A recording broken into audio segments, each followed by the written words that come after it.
24 into 7 with ICU facilities and advanced life support equipment.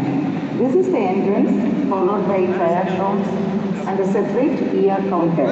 We have earmarked bays for ACLS and BLS ambulances.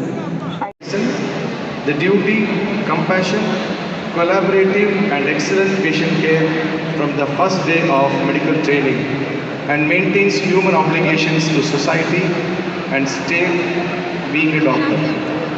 I am sure many students here have been aspiring from childhood to become doctors and be privileged to be a doctor and practice the noblest profession.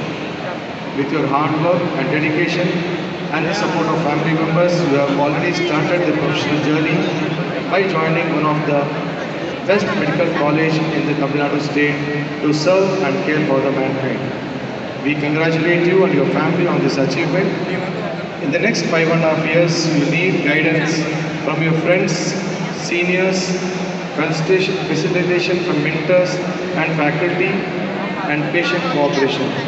And your active participation is of utmost importance to master the competence. Wear a black coat, doctors wear a white coat.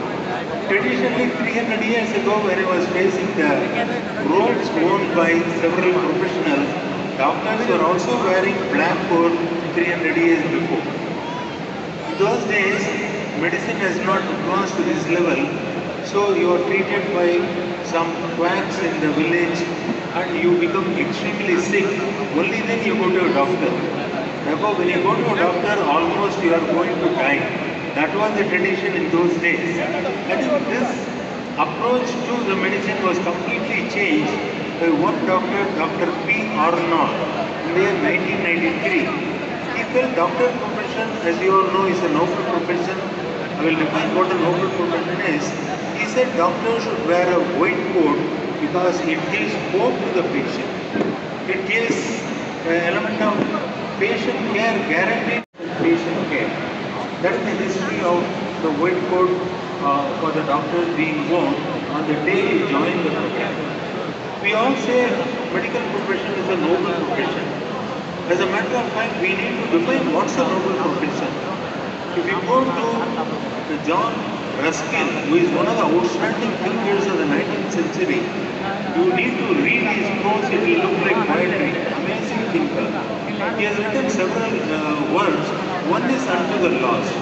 In that essay, Unto the Lost, John Ruskin says, in that civilized society, there are 5 professions which are considered as a noble profession.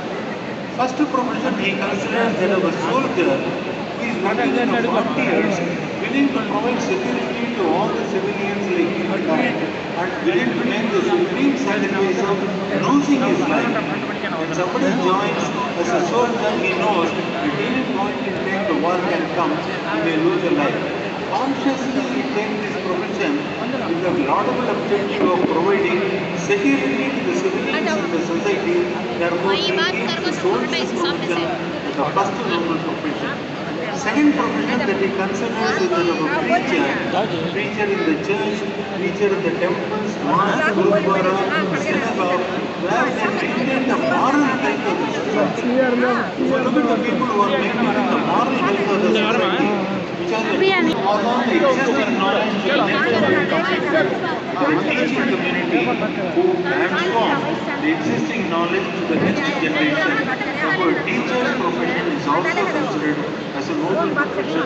Fourth profession he considers is that of a doctor who maintains the physical health of the society. It is a doctor who maintains the physical health of the society. Therefore, they belong to the noble profession. Fifth profession he considers is that of a lawyer and a judge. A judge in his previous avatar is always a lawyer. They maintain equity and justice in the society. Whenever a civilian is aggrieved, he tries to maintain equity and justice in the society. Therefore, John Ruskin says in any civilized society, these 5 professions are considered as a noble profession. That of a soldier, that of a preacher, that of a teacher, that of a doctor, and that of a lawyer and a judge. Then he asks a very interesting question. Amongst all these noble professions, can he identify the noblest of the noble profession? There are 5 professions which are noble profession. Can you select one profession which is the noblest of the noble profession? Then John Ruskin says, the teaching profession is the noblest of the noble profession. He gives the following reason for calling the teacher's profession is the noblest of the noble profession. If you take the soldier, there is an Indian military academy, there is a teacher soldier who trains this young person to become a soldier. So there is a teacher soldier who trains a soldier to become a soldier. Even if you want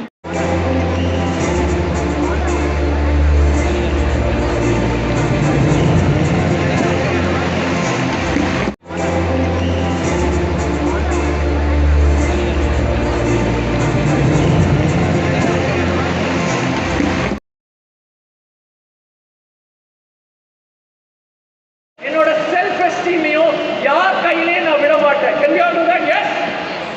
The next one. All of you read this out together. Ready? 1, 2, 3, go!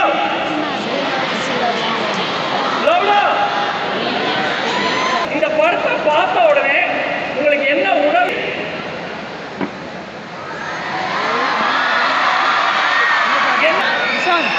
Amaran எல்லாரும் சிரிக்கிறீங்க. Yes or no? வாழ்க்கையை நிர்ணயிக்குங்க. What உணர்ச்சி you have in your life when you look at yourself, that determines who you become in your life. So that I want to explain with a diagram. All of you take your hands out. Hands out. எல்லாரும் சொல்லுங்க. What I see is what I do. நல்லா பண்ணுங்க. What I do. What I do is what I get. And what I get is what I see. திருப்பி ஒரு வாட்டி சொல்லுவோம். What I see is what I do. What I do is what I get. And what I get is what I see. Are you all getting that?